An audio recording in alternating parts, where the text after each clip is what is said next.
নমস্কার বন্ধুরা, আজকে আমি এই পনিরটা নিয়েছি। এই পনিরটা দিয়ে আমি আর এই পটল এই দিয়ে আমি রান্না করব পটল সুন্দরী। এখন এই পটল সুন্দরী রান্না করতে গেলে এই পনিরটা আমি আগে মেখে আমি বলের আকারে পকোড়া আকারে তৈরি করে দেব। এখন এটা মাখতে গেলে এই ময়দা দেবো। প্রথমে একটু এর ভিতর ময়দা দিয়ে দেবো। প্রথমে একটু ময়দা দিয়ে, একটু ময়দা না দিলে ফেটে যায়, ভালো হয় না। একটু ওর ভিতর হালকা একটু লঙ্কার গুঁড়ো দিয়ে দেবো। তারপরে আমি একটু ওর ভিতর লবণ দিয়ে দেবো হালকা। তারপরে আর একটু চিনি দিয়ে দেবো। এই চিনিটা দিলে এই মাখা এই পকোড়াটা টেস্টটা খুবই সুন্দর হয়। এখন এটা আমি হাত দিয়ে ভালো করে মেখে নেব। মেখে একদম এইগুলো মিক্সড করে একদম সমান করে নেব, একটুও দানা থাকবে না। ভালো করে মেখে নিয়ে তারপরে আমি এটা বল আকারে তৈরি করব। আর তৈরি করার পরে এই পটলটা ভালো করে ভেজে নেব। দেখেন আমি কি করি ভেজে নিয়ে কি করি। এটা আগে আমি মেখে নিই, সুন্দর করে মেখে নেব। আর ধরে না, এই যে মাখাটা খুব সুন্দর করে মেখে নিচ্ছি, এতে কোনো আর দানা নাই, এর ভিতরে আর কোনো দানা নাই। এই যে খুব সুন্দর মাখা হয়ে গেছে। এইটা এখন আমি বল আকারে করে নেব, ছোটো ছোটো করে বল আকারে করে নেব এরকমভাবে।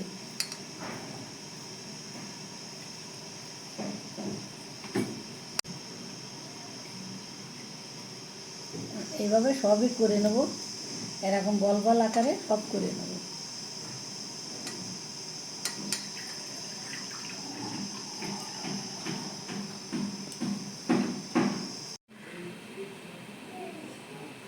এই যে সবকটা আমার গুটিগুলো পাকানো হয়ে গেছে। এইভাবে আমি গুটিগুলো সব এক এক করে করে নিয়েছি। এখন আমি হালকা আঁচে ভেজে নেব পটল, আর এটা ভেজে নেব। আমি প্যানে এখন তেল দিয়ে দিলাম।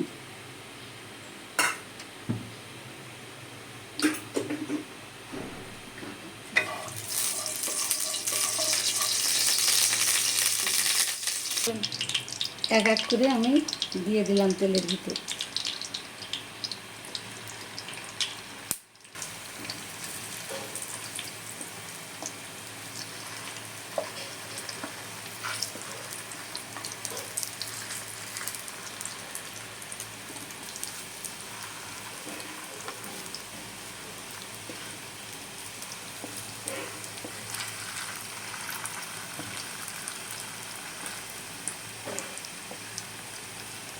ভাজাটা আমার হয়ে গেছে।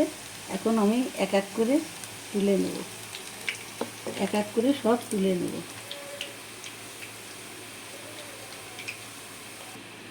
এক এক করে আমি সবগুলি ভেজে নিয়েছি। এবার আমি পটলটা ভেজে নেব।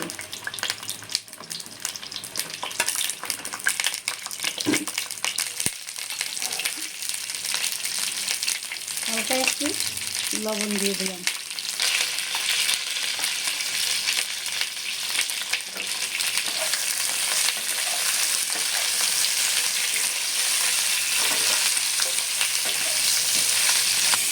আমার এই পটলটা সম্পূর্ণ ভাজা হয়ে গেছে, এখন আমি তুলে নেব।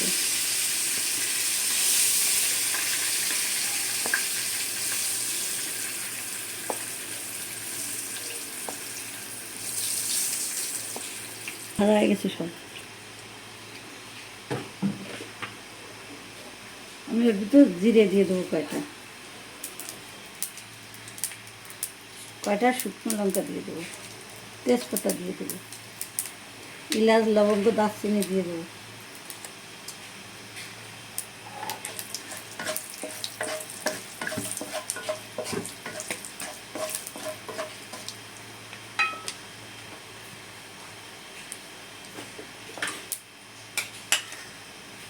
জিরে আদা বাটাটা দিয়ে দেবো।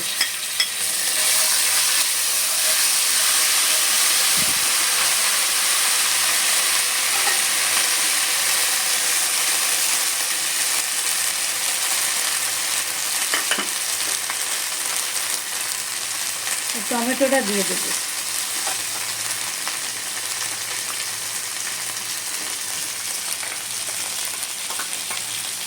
কাজু বাদাম বাটাটা দিয়ে দেবো।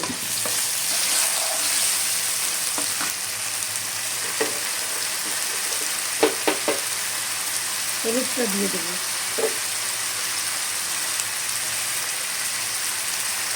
শুকনো লঙ্কার গুঁড়ো দিয়ে দেবো। কাশ্মীরি লঙ্কার গুঁড়ো দিয়ে দেবো। একটু জল দিয়ে দেবো।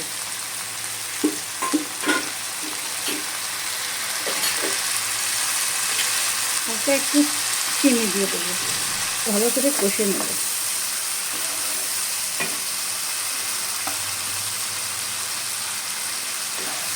সুন্দরভাবে মশলাটা কষা হয়ে গেছে, দেখুন তেল ছেড়ে দিয়েছে। আমি এখন এক এক করে একটু জল দিয়ে দেবো। আমি একটু জল দিয়ে দেবো। আমি এবার পটলগুলি এর ভিতর দিয়ে দেবো।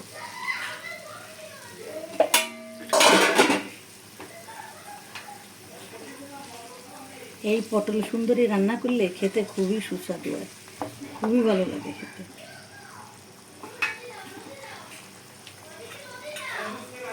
আর একটু লবণ দিয়ে দেবো।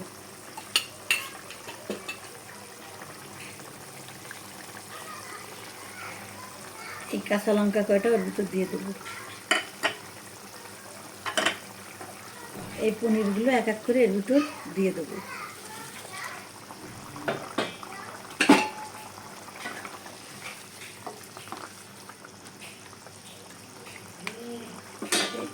এইবার আমি ঢেকে দেবো। এইবার আমি ঢাকনাটা খুলে নিই। আমার রান্নাটা হয়ে গেছে, দেখেন কত সুন্দর রান্নাটা হয়েছে।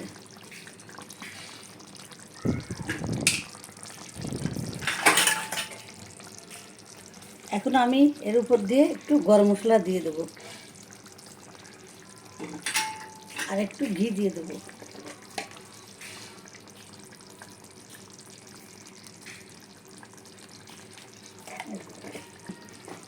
এবার আমি তুলে নেব। এইবার আমি এক এক করে তুলে নেব।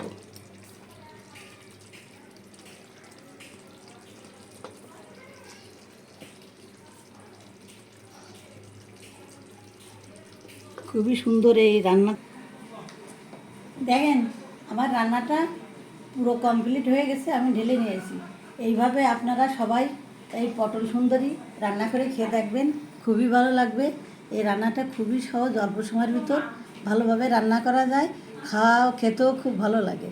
এইভাবে আপনারা রান্না করে বাড়িতে খেয়ে দেখবেন। যদি ভালো লাগে তাহলে আমারে কমেন্টস করে জানাবেন। একবার একটু ট্রাই করে দেখবেন।